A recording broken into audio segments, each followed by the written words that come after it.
asalaamaaleykum chers internautes de la KSTV ñu am mbégte bu baax di dellu siwaat ak yéen ci seen émission Le Citoyen comme niñ ko tàmm di defee rek tey ñu war a débattre ci beneen thème bu am solo bu am importance à savoir l'impact du social dans la vie commune ñu wax ci waxtaan nag ak ñi nga xamante ni ñoom ñooy association bi tudd Solidarité Project di association buy liggéey ci lépp lu jëm ci social donc dañ leen di bàyyi rek ñu présenté wu avant ñuy xuus ak yéen ci li nga xamante ni moom mooy suñu thème mu bés bi Mamour nuyu naa la. nuyu naa la Fatou maa ngi lay nuyu bu baax a baax donc maa ngi tudd Mamour Ndiaye président de l'association Solidarité Project. Solidarité Project ñu gis ni dafa nekk benn association buy liggéey ci lépp lu jëm ci social donc ñu bëggoon xam rek li nga xamante ni moom mooy association bi idée bi fan la jógee maanaam fan ngeen ko jëlee daal. Voilà donc mën naa wax ni que je suis l'initiateur de ce projet mais wéetuma ci benn yoon ndax dama ci waxtaan ak samay anciens camarades yoo xam ne bokkoon nañ classe ñi bokkoon nañ tamit école bi mu nekk Alwar groupe scolaire donc foofu la lépp tàmbalee mën naa wax loolu dañoo toog ñu réunir waxtaan ci maanaam domaine social ku ci nekk rek joxe sa xalaat te ñu gëmoon bu baax que ni am nañ ci tamit part de responsabilité ndax étant jeune gis nañ tamit situation réew bi fu mu toll donc mënuñu woon waaw rester les mains croisées je peux dire bien loolu moo gën a tax sax ñu nekk ci mouvance sociale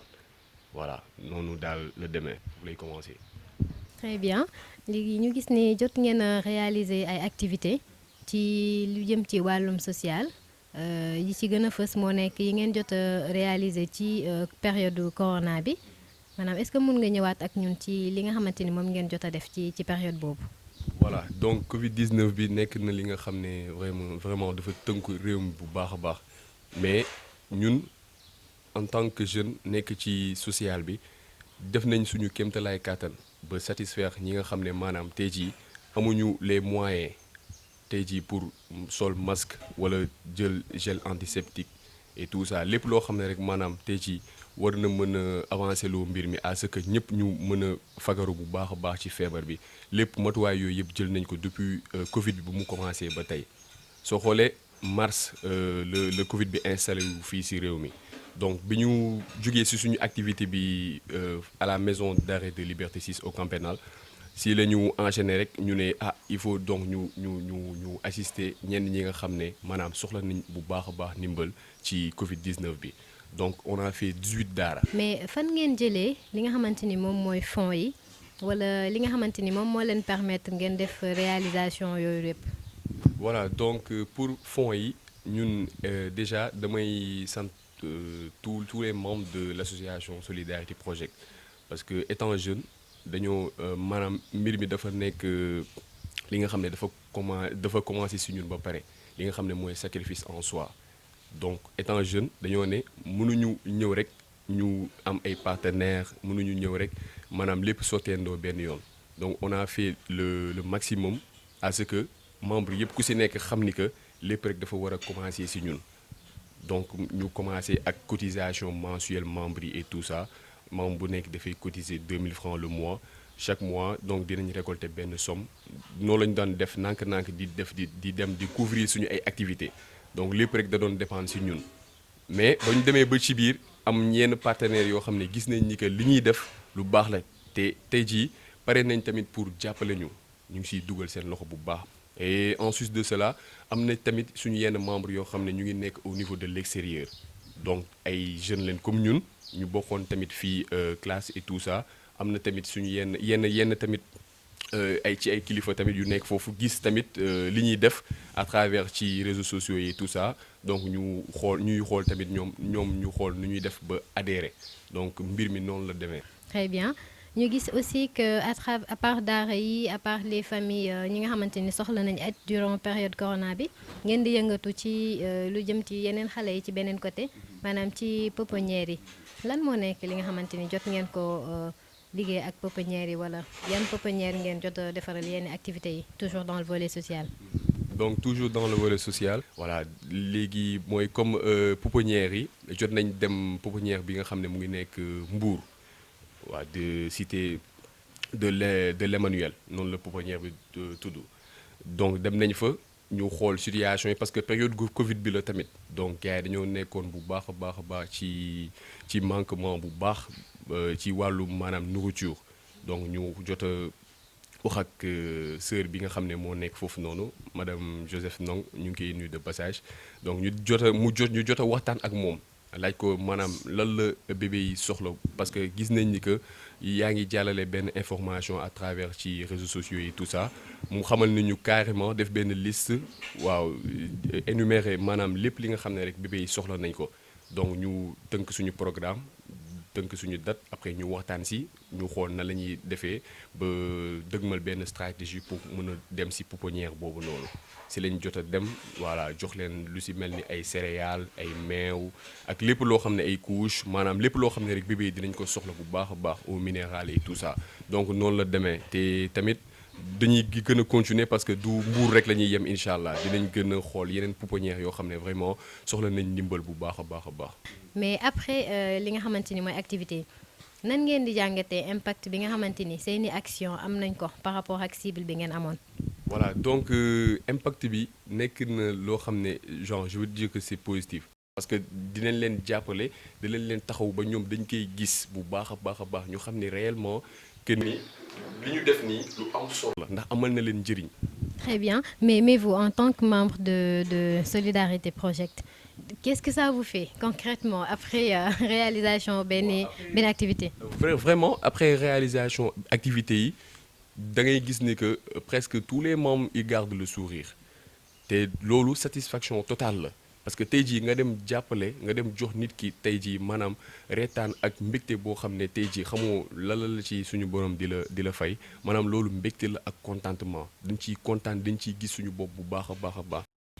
C'est très humain voilà vraiment man moom je vous encourage parce que du lu évident comme ni ma ko waxee léegi par rapport ak sànq yaa ngi doon expliquer que da ngeen di def ay activités par rapport à l'éducation et tout mais fi mu toll nii. À part les activités que vous avez à réaliser ci corona beeg yooyu noonu est-ce que am na ay activités yoo xamante ni yéen a ngi koy projeté pour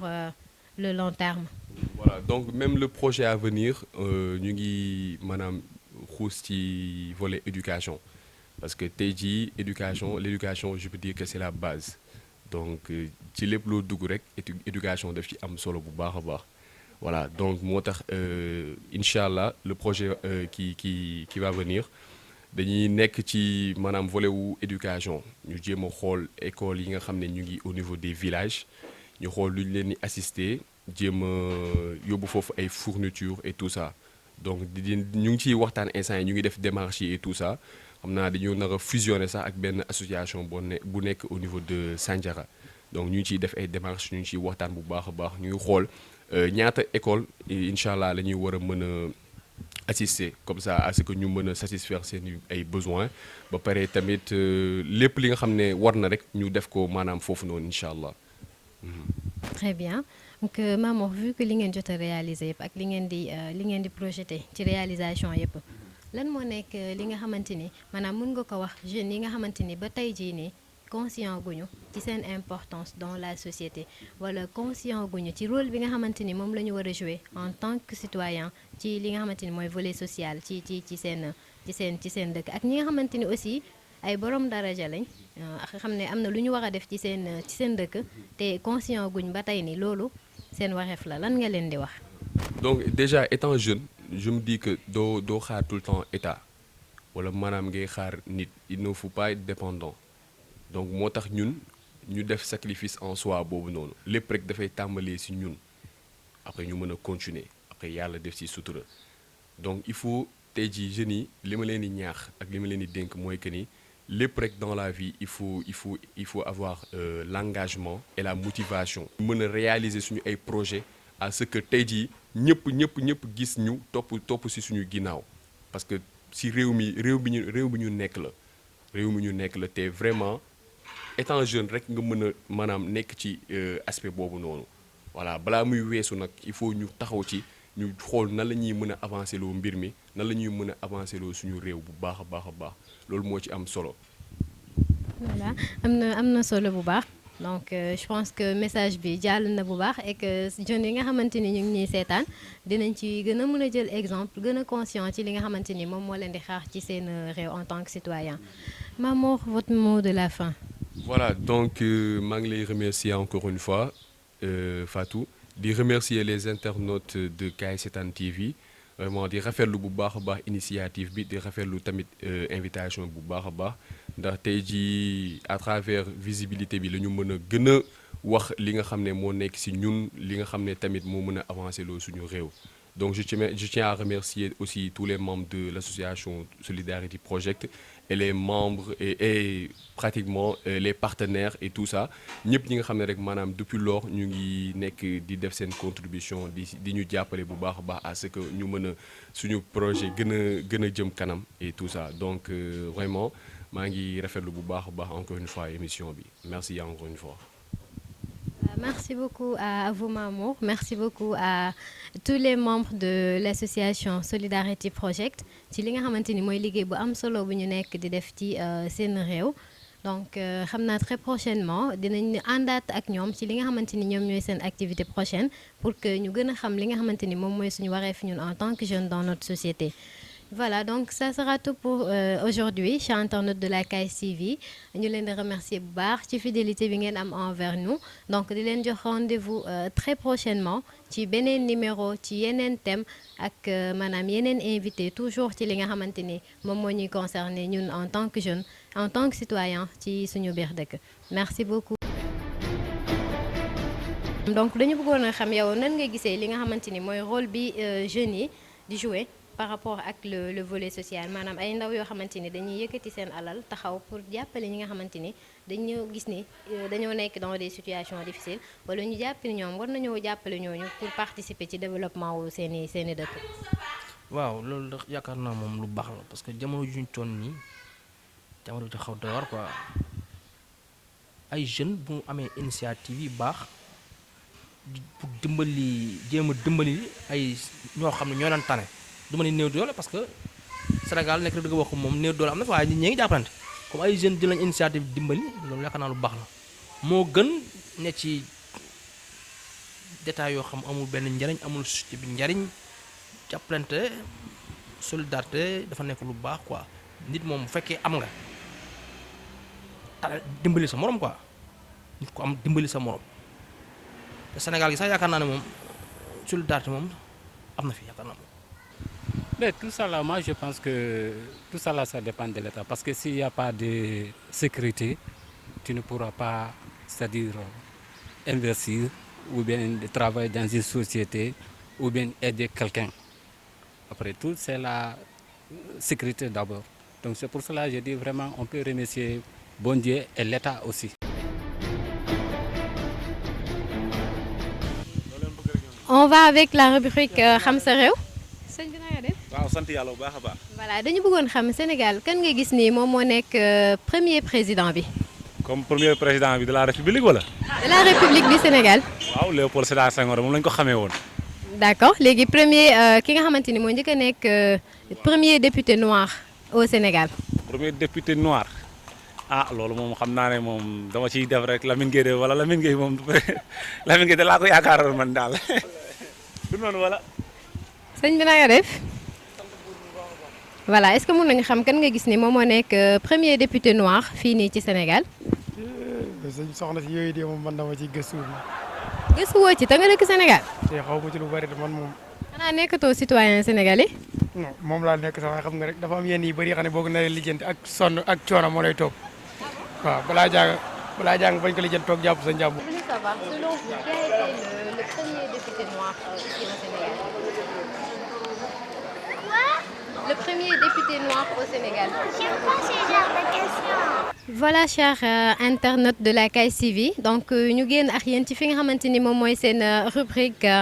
micro-trottoir avis de la population ñu ñëw ak yéen ci seen rubrique xam sa réew donc par rapport ak suñuy question wu tey bi c'était à savoir kan moo njëkk a nekk président ici au Sénégal ak kan moo nekk le premier député noir sénégalais donc pour la première question le premier président ici au Sénégal a été Léopold Sédar Senghor Et ça, c'était de 1960 à 1980. Et par rapport au premier député noir ici au Sénégal, c'était M. Blaise Diagne. Voilà, donc ça sera tout pour votre émission d'aujourd'hui. Ñu leen di remercier bu baax ci li nga xamante ni moom mooy fidélité bi ngeen am par rapport ak seen télévision la KSTV. Ñu leen di jox dig daje beneen yoon ci beneen émission ak yeneen thème toujours ci li nga xamante ni moom mooy seen émission Le Citoyen. Ñuy dox rek nag ci li nga xamante ni moom moo jëm ci yokkute suñu xam-xam par rapport ak suñu réew, par rapport ak ñun en tant que citoyen. Donc à très bientôt et d'ici là, portez-vous bien.